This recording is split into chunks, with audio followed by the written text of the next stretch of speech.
कहानी शुरू होती है 1920 के दशक में, जब हमारा देश अंग्रेजों का गुलाम था। बाजार विदेशी सामानों से भरे थे जो बहुत महंगे होते थे। अंग्रेज इन चीज़ों को बेचकर हमारे देश की दौलत लूट रहे थे। लेकिन तब एक शख्स की नज़र इस पर गई कि कैसे अंग्रेज हमारे देश को आर्थिक रूप से कमज़ोर कर रहे हैं। तो उन्होंने फैसला किया कि वो इस लूट को रोकेंगे। इस शख्स का नाम था गौर मोहन दत्त। वैसे तो गौर मोहन दत्त कोलकाता के एक बड़े कारोबारी थे। उनका काम था विदेश से महंगा मेकअप और क्रीम भारत में लाना और बेचना। उन्होंने अपने अच्छे खासे चलते इस बिजनेस को बंद कर दिया। लोग हैरान थे। उनके दोस्तों और रिश्तेदारों ने भी कहा, गौर मोहन तुम ये क्या कर रहे हो? विदेशी क्रीम्स के आगे तुम्हारी अपनी क्रीम कौन खरीदेगा? लेकिन गौर मोहन अपने फैसले पर अडिग थे। अपनी इस जंग के लिए गौर मोहन ने कोई बड़ी फैक्ट्री नहीं लगाई। उन्होंने अपनी जंग की शुरुआत अपनी ही रसोई से की। उनकी पत्नी कमला बल ने उनका पूरा साथ दिया। उन्होंने बोरिक एसिड और एक खास तरह के तेल लैनोलिन को मिलाकर एक क्रीम बनाई। इस क्रीम को उन्होंने छोटे छोटे डिब्बों में पैक किया और बाजार में बेचने के लिए रख दिया। ये किचन में बनी क्रीम कुछ ही दिनों में इतनी पॉपुलर हो गई कि सारी बिक गई। इस सफलता से गौर मोहन का हौसला और बढ़ गया। 1929 में उन्होंने अपनी कंपनी बनाई जिसका नाम था जीडी फार्मा। गौर मोहन दत्त ने क्रीम को दो मुख्य इंग्रेडिएंट्स को मिलाकर इसका नाम रखा, बोरो यानी बोरिक एसिड।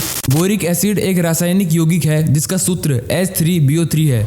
यह आमतौर पर सफ़ेद पाउडर या क्रिस्टल के रूप में मिलता है। स्वाद हल्का खट्टा और बनावट मुलायम होती है। और ओलिन यानी लैटिन भाषा के शब्द ओलियम से, जिसका मतलब होता है तेल, लैनोलिन तेल, ऐसा तेल जो भेड़ की ऊन से निकलता है। जब भेड़ की ऊन धोई जाती है तो उसमें से जो नेचुरल तेल निकलता है उसे साफ करके लैनोलिन बनाया जाता है और इस तरह बनी बोरोलिन।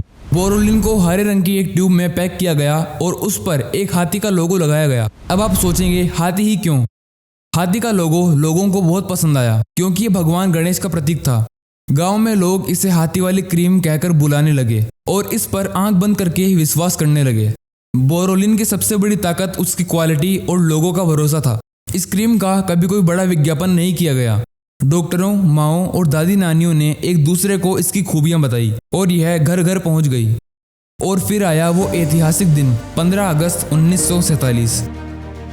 जब हमारा देश आज़ाद हुआ तो बोरोलिन ने भी भारत की आज़ादी का जश्न मनाया। कंपनी ने अखबारों में एक विज्ञापन दिया 1 लाख बोरोलिन फ्री में देने का। कोई भी व्यक्ति इसे काटकर दुकानों पर ले जा सकता था और एक फ्री बोरोलिन की ट्यूब पा सकता था। यह सिर्फ एक मार्केटिंग नहीं थी, यह नए आज़ाद भारत के लिए एक तोहफा था जो यह दिखा रहा था कि अब देश खुद अपनी ज़रूरतें पूरी कर सकता है। लेकिन बोरोलिन का सफ़र हमेशा आसान नहीं था। 1990 के दशक में सरकार ने कीमतों पर नियंत्रण लगा दिया। इससे कंपनी को मुश्किल हुई, लेकिन गौर मोहन दत्त ने हार नहीं मानी। उन्होंने बोरोलिन के साथ साथ दूसरे प्रोडक्ट्स भी बनाना शुरू कर दिए। आज बोरोलिन फैमिली में सिर्फ एक क्रीम नहीं है, बल्कि सुथोल जैसा एक एंटीसेप्टिक लिक्विड है और एलिन हेयर ऑयल जैसा प्रोडक्ट भी शामिल है। आज भी बोरोलिन अपनी वही पुरानी हरे रंग की पैकेजिंग और उसी हाथी वाले लोगों को प्राउडली इस्तेमाल कर रहा है। इसकी सबसे बड़ी खासियत यह है, आज भी ट्यूब की क्वालिटी, टेक्सचर और खुशबू बिल्कुल वैसी ही है जैसी पहले थी। आज गौर मोहन दत्त के पोते देवाशीष दत्त इस कंपनी की विरासत को आगे बढ़ा रहे हैं।